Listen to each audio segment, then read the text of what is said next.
With good friends. I recently planned a dinner party down to its last detail. Everything was perfect.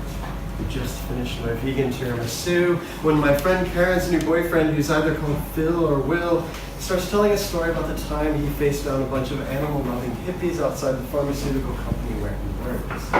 I mean, read the room, Will, or Phil. My cat, Mr. Banderas, is literally on my lap cleaning my plate. At least 3 of us are wearing jewelry made from paw bones of pets we had as children.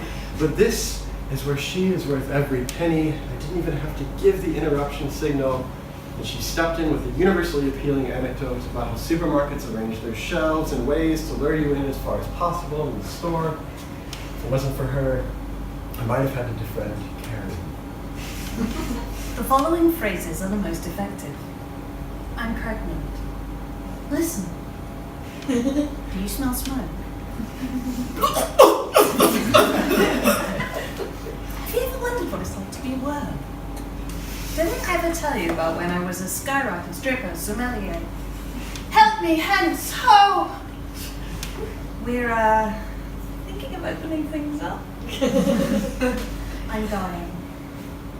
That willow needs coppicing. The children.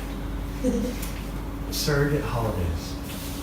If you're like me, you dread this time of year. Everyone clustered around the coffee nook, sharing travel plans. The way they build up these little escapes and go on for months after. You'd think it was these lapses in productivity that defined them as humans rather than the deeper sense of purpose that comes from an honest day's work. So you can imagine how I felt when management explained that by refusing to take a day of leave at any point in the last 12 years, I was potentially implicating them in illegal work practices. And you can imagine how relieved I was when he offered to take a holiday for me, bringing back a phone full of inane food and sunset photos, while I arrived an hour early all that week and post-dated my reports in a supply cupboard. I can't wait till another of my zombie colleagues asks about my summer and I can tell them all about Reykjavik. At the airport check-in, I laid down on the belt to be weighed, and the lady at the desk paused. She said, "Do you know, I thought you were a passenger. You were really very real. In Krakow, I paid a woman from the square to tell me how things tasted. I needed him to know how real pierogi chewed. In a family restaurant between mouthfuls, she asked me if it turned me on to watch her eat. I said no, and she didn't believe me, opening up to show me the mush. The lights were very beautiful. At night, a group of Englishmen set off fireworks and dressed their friend as a priest. Several priests went by, and I wondered if they were getting married.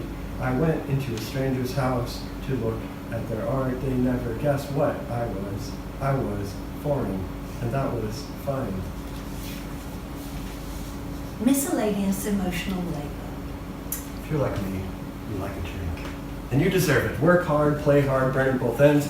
The only real downside to being totally incapacitated 4 or 5 nights every week is crashing back through that front door and realizing no one's been sat there for hours, sick with worry, waiting to tell you just how miserable you've made them. Making you feel like an utter failure of an adult human.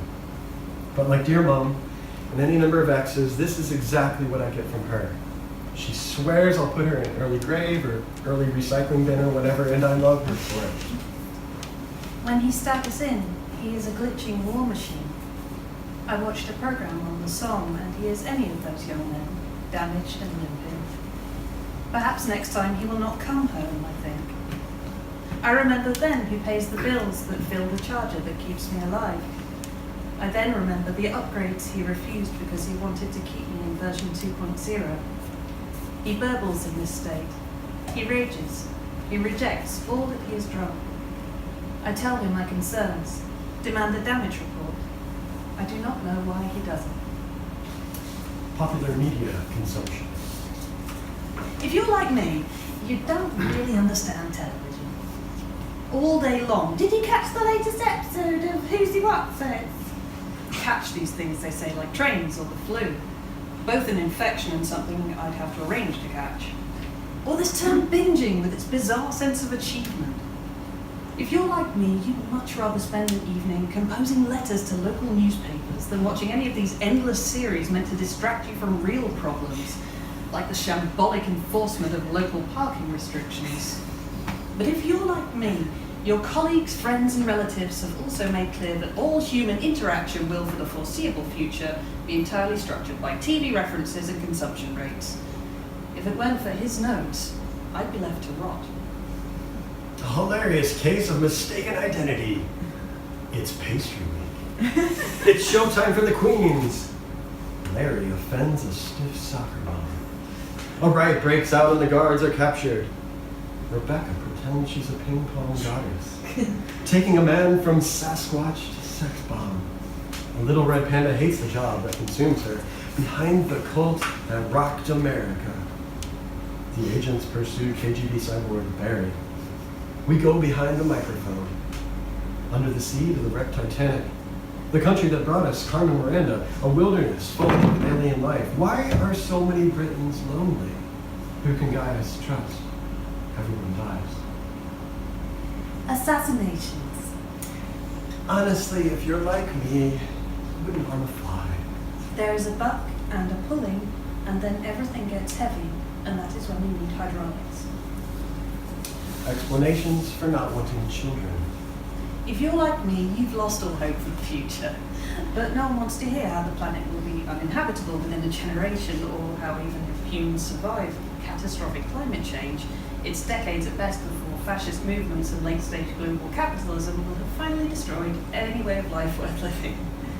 I don't hate kids, and I know people don't mean anything by it when they ask if we're thinking of starting a family, and they certainly aren't looking for more than reassurance of their own life choices. But he never fails with reasons for not reproducing, which neither threaten nor indulge a nosy breeder. It's very tragic. I've been deemed a class 1 risk to child education, behavior specialists, neuroscientists.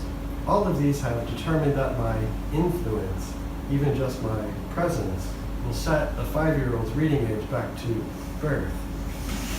Do you not feel yourself standing in my spotlight growing foggier, filled with smoke, forgetting the hypotenuse, less certain even of your way back home? Grief by proxy. If you're like me, you have long since lost all capacity for human emotion. LOL, upside down smiley face. The uncontrived pleasures of a sun-glazed August morn, early bird song and the smell of dew and fresh grass returning you to childhood. I mean, if you're like Auntie Helen, if you're like Mom or Great Uncle Steve or my cousin Emily, you know how much Pop hated groups of people anyway, and probably would have preferred to be dumped by the side of the M6 in your conference services. Yes, he was kind. He was a volunteer. Your mother is wailing. Are you a mannequin? He was buried in his red shirt, the same one he wore every day until the end, and which one time he told you he hated. I hope, he said, they don't stick me in the ground like this. This rag old thing, I wear it to gross out the salesman at the door, to say that the last meal is spilled. I wear it to annoy myself. Now it's what he will wear forever. Incidentally, you have left your house keys inside the house. When will you grow up?